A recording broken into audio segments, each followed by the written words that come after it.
This is Chris Heyman's Change Agent project, which was focused on how I can implement universal design for learning or UDL principles in my math classes.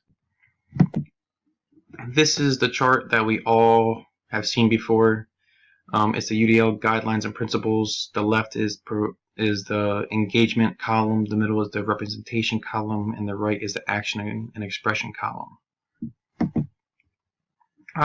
So next you'll see my action steps I completed and used in my math classes that revolved around UDL implementation. And one of them to start off with was it fell under the usage and provide students with options of perception, offering ways of customizing the display of information and offer alternatives for visual information.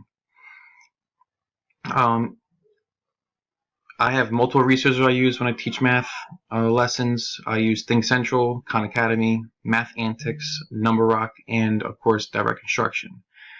Each day is different. I don't try to do Think Central every day. Students become bored. It becomes predictable. They want something new and fresh, kind of every day. And to keep the interest level high, I do my best. So one day I can do Think Central. The interactive video from Think Central.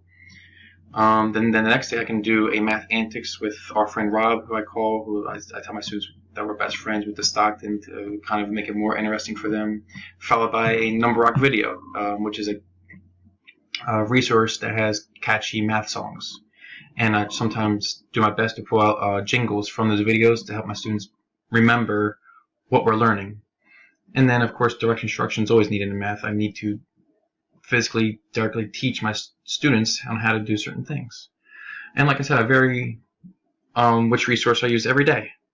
And then I use Google Classroom for all my classes, and I provide the students these resources under the About tab. As you can see, there's the Math Antics YouTube channel, there's the numberrock.com, the Think Central where they have their log information. Khan Academy is below that, and then two other resources are Prodigy's a math game that they love, and then below that is iExcel, which is a resource I use frequently in my class. That I'll get to in a little bit. Lastly, during these videos, I pause frequently so I can interpret in a different way than what the video said, and then the students have a chance to ask questions or put their 2 cents in on what we're learning and during these pauses. The next implementation I completed was optimizing individual choice. This was a huge thing. This is a huge thing of UDL. When we first learned UDL and differentiating between differentiating instruction and UDL, I didn't understand it right away. However, once we watched that video about UDL as like a buffet for students, that's when it clicked in my brain. Students, after doing our lesson, watching the videos, direct instruction, the students are provided with an option of what to do next. So some examples are completing their personal math trainer on Think Central, iExcel, Khan Academy, worksheets, task cards. And as you can see to the right, these are some examples that we did for the day we learned 2-digit multiplication by 1-digit number. You can see that the task cards up top, so if students want to work in a partner by themselves or in a small group, they have the option to do task cards and actually get some physical action too. On the bottom left, we have a worksheet. If they're a pencil and paper person, then they're a pencil and paper person, and they can do it. On the bottom right is the iExcel assignment. If they like working on computers, if they like the instant feedback from the iExcel, then this is the best resource for them. Also, my centers is a part of UDL of choice. What I do for centers is that there are 6 centers that the students can choose. Differentiated instruction is also incorporated in this, as students who are a little bit lower in math only need to complete 3. Students who are in the middle need to complete 4, and my higher students need to complete 5. However, they choose which centers to complete, and each center is a lesson that we have learned already, and each center differs from one another. So one may be a math riddle, one may be you need to solve problems, but then you get a color, there's a color key. The next you may need to cut and glue math problems that you solved. So the centers focus around creativity, choice, and differentiated instruction.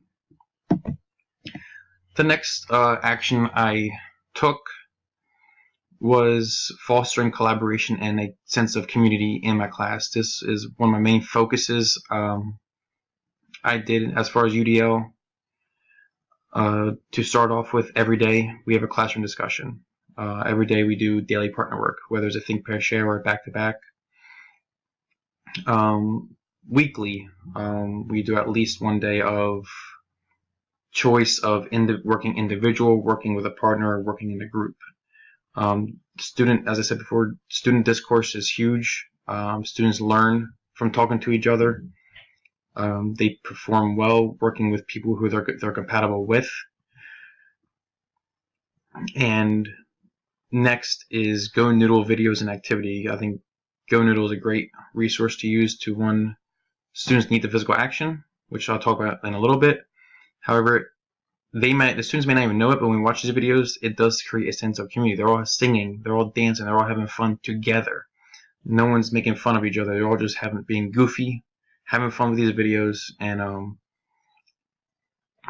I mean, it does create a community when we do that. And then lastly, like I said already, when it comes down to group work, students, if they want to work alone, then know what, work alone. If you're better in working individually, then go ahead. But if you're good with a partner, then they can choose to work with that partner or in a small group of 3 or 4 students. So there's never a force of me telling you must work with a partner, you must work in a group. If you want to work alone, then work alone. Next action was using clear syntax and vocabulary. The use of clear and appropriate syntax and vocabulary is essential for any subject, and especially in math. This was discussed in session 3 for this class, and the article I chose had a really good example of a teacher was teaching a special ed student fractions, and the teacher thought to help the student learn quicker that she would say the top number and bottom number rather than numerator and denominator. And the student was doing really well with the teacher. He was getting it down. However, when it came time to test taking and the terms numerator and denominator came up, the student was clueless and didn't do very well in the assessment. Math is not easy to understand, but it's necessary to understand. And according to this article, by 5th grade, 325 math vocabulary terms should be known. I have also been very conscious of doing this over the past few weeks. When I say, like, rather than saying what's the answer to this multiplication problem, I will say what's the product to this problem. Or if it's subtraction, what's the difference? If it's addition, what's the sum? If it's division, what's the quotient? And then I actually noticed my students respond. So if I say, like, what's this problem, what is the answer, then they'll say the product is. And I've noticed that they now can understand the difference between sum, difference, quotient, and product. So using these terms is very important because when it comes time to state testing, they're going to see it on there. And when they do see it, they're going to understand it and hopefully do well. The next action I took was offering alternatives for auditory information. When we watch our videos on YouTube or Think Central, I turn on the subtitles. This way the students can read along while the person speaks in the video. After the videos, students have access to headphones in case they need to rewatch and re-listen to the videos again. As you saw in my Google Classroom, they're provided the resources so they know exactly where to go and how to watch it. During classwork and assessments, I will read the directions out loud to the whole entire class, giving clear objectives and goals. And then I will read to individual students, especially those with IEPs and 504s. Lastly, when students complete an EdConnect assessment, I generate text-to-speech so the students can listen to the problems while reading it. This way there's no confusion, they know their goals and know the question on the EdConnect test. The next step I took was to activate or supply background knowledge. Starting from the first day of school, um, I'm learning about my students. They're about their lives, their interests, their hobbies, the sports play, their friends, their home life. So even like the first day of school, our icebreakers to pass a ball that has a bunch of questions on it around the classroom, and whatever question they land on, they need to answer. And it goes from like, what's your favorite movie, what's your favorite food, who's your favorite superhero, stuff like that. When possible, I will use what I've learned throughout the year and use it in my activities and classwork. So as the year goes on, I'm always talking to students. I'm talking about what'd you do this weekend, how many siblings do you have, what's your favorite video game, what's your favorite movie. I use this information to incorporate it in my tests, in my quizzes, in my homework, and classwork. Some examples is like, I know my favorite student. I know my boys in my fourth grade love basketball and football. I have a small part of my students who love soccer, so I will do my best to incorporate basketball questions, football questions, soccer questions in my activities. When it comes to video games, which students obviously love today, Fortnite is a big one. So in my last test, I just said talk about Fortnite and two students playing duos together, and the kids loved it. The girls love making slime. The favorite movies between my students are Black Panther and Wonder Woman. The singers are Drake and Ariana Grande. So I use all this information I know and make it relatable in math. Also, I try to use outside subjects such as science, because my kids love science, into math. So as you can see in this photo, we're talking about mammals, but it's a word problem of multiplication, 2-digit by 1-digit number. And it's all science facts, and the kids had a great time doing this task card activity.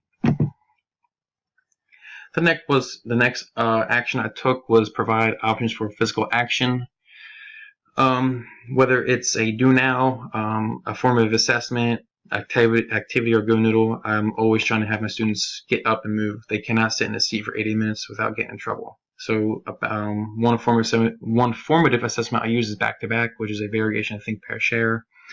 Students get up, students to first solve a problem. They're quiet. They get up, find a partner, stand back-to-back. When I say turn, they turn and talk for about 30 seconds about the problem, the steps they took to solve the problem. Then they sit back down. And then we talk about it as a class. The next is task cards or scavenger hunt. Students can work, like I said before, alone, in a partner, or in a group, and they walk around to find the next task card. This is a great thing for students to get out of their seats and just do something in the classroom. The next, what we talked about before, is go noodle. 80 minutes is a long time for fourth graders to learn about math. So they need a mental break, and they need to get up and get moving. So I do my best to do one video a day of getting up, dancing, singing, having some fun, and then this provides mindfulness and exercise. And like I said before, it creates a sense of community. Some results. To the right, there's 3 scores. You can see those are their benchmark results. So that wasn't their score for the benchmark. It's how many points from the pre-test to the post-test their score increased. And I've used UDL since the beginning of October. So maybe even before that, maybe the last week of September is when I really started using UDL principles in my class. And as you can see, I had students increase their scores, whether it's from 3 points all the way up to 59 points. So the UDLs is giving me evidence that it's working. Also, UDL implementation has increased their behavior points on Dojo, which is the bottom right hand corner, where you can see that my homeroom, which is the most students in fourth grade, has a 91% positive points compared to negative points on Dojo reports. Students providing feedback, students getting out of their seats, having the physical space, sense of community is really benefiting them in the behavior aspect as well. Lastly, since the course is over, that does not mean I'm done using UDL implementation in my class. The results show that it's working for me. I want to focus on the sections of provide options for executive functions, as well as self-regulation. I think some of my students do need to self-regulate a little bit more. Continuous feedback. I'm going to continue the feedback, whether it's on quizzes, whether it's individual conversations, group talk. Lastly, I'm going to continue to talk to my coworkers and mentor on how to use UDL and what works and what doesn't. That wraps up I'm at 15 minutes, so that's it for me.